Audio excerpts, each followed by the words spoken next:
Trekëndshi karmës financiare. Karma financiare e mirëqenies. Nëse në trekëndshin e karmës financiare ka 3 shifra, atëherë kjo nënkupton karmën e mirëqenies.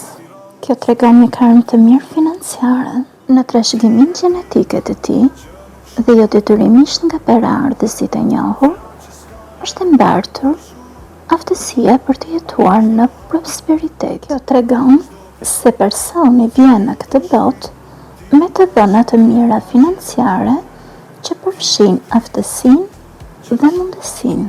Kjo do të thotë se ai ka aftësinë dhe mundësinë për të fituar para, për t'i menaxhuar ato, për t'i shpenzuar dhe për t'i investuar ato. Këto janë të dhëna të dobishme që jo të gjithë njerëzit i kanë.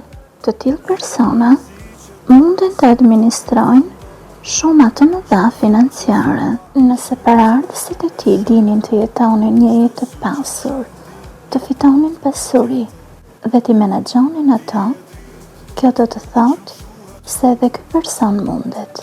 Kjo karmë mund të ruhet dhe përmirësohet. Na ndiqni.